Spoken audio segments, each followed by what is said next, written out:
In the spring of 1607, 3 ships landed on the shore of what is now America. About 100 men, no women, were asked to come, stepped onto the sand to start a new life.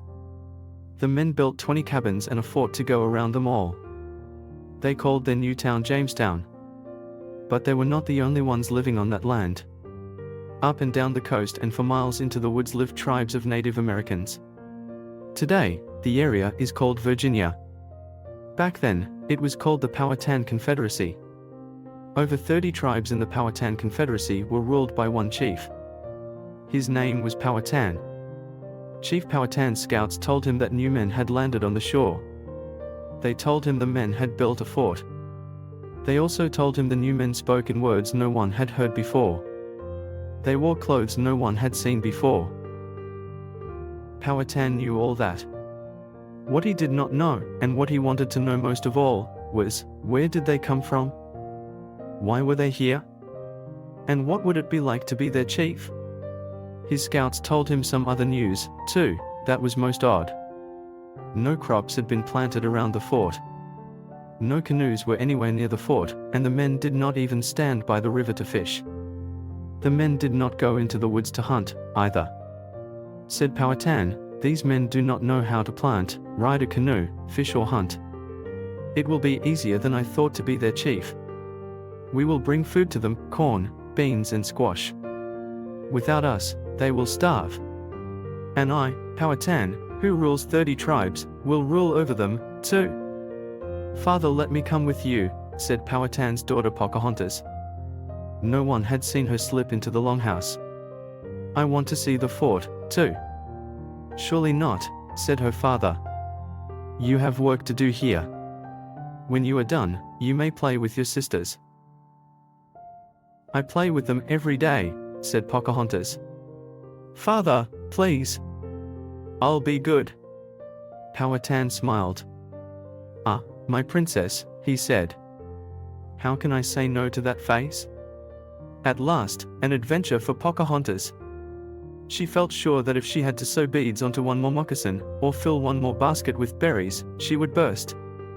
So Chief Powhatan, with scouts carrying baskets of corn, beans and squash, and with Pocahontas beside them, all went over to the fort. When they got there, they set down the baskets and stepped back. In a minute, men burst out of the fort with big smiles on their faces. You can be sure there was much joy. Pocahontas saw something else that made her smile, too. 4 boys a bit older than she came out with the other men. She waved to the boys. They waved back. When the grown-ups were trying to talk to each other with their arms and hands, she said to them, "Want to play?" They did not understand her words. But soon they were showing her how to play tag and stickball. And she was showing them how to do cartwheels. After a while, Powhatan called, "Pocahontas, it's time to go." Every 4 or 5 days after that, Pocahontas came back with the others to the fort. Each time, Powhatan's scouts carried corn, squash, and beans. Sometimes for a special treat, maple sugar, too.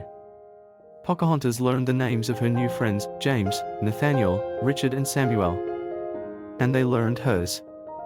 She also learned the name of their leader, John Smith. As the days got shorter, the rain stopped coming.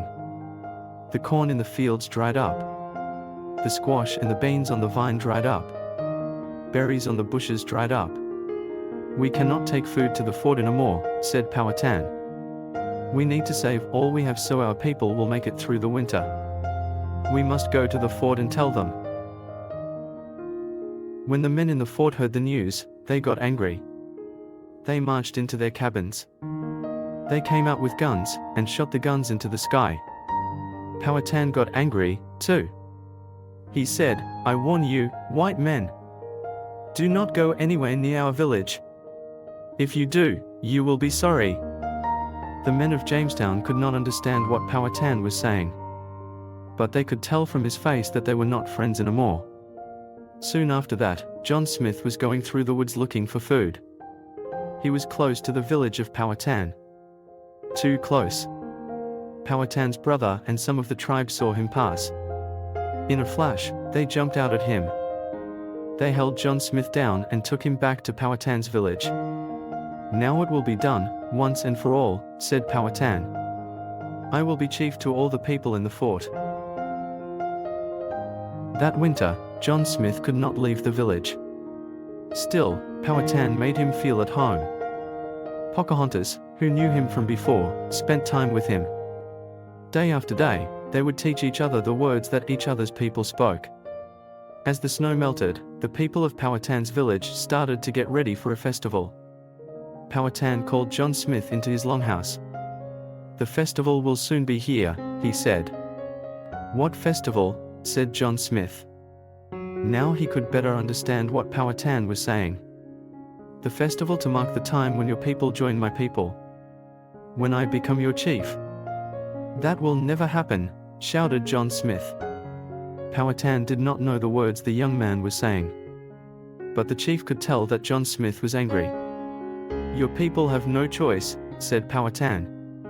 If you will not join my tribe, you must die. No one saw Pocahontas slip into the longhouse. Powhatan said, put his head on the rock. Two strong braves grabbed John Smith and pushed his head down on a rock. Powhatan lifted a large rock above him, ready to strike. No, the girl cried out. All of a sudden, Pocahontas rushed up and bent over John Smith, placing her own head over his.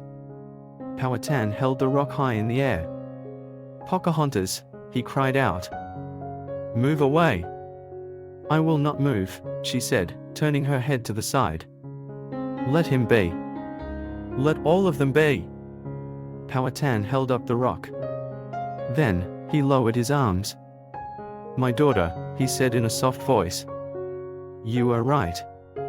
No good can come from hurting these people. After that, Powhatan set John Smith free. Powhatan's tribes brought food again to the men in the fort, this time smoked meat and fish. In return, the men in the fort gave them glass beads and copper. They traded what they could, and each was the better for it.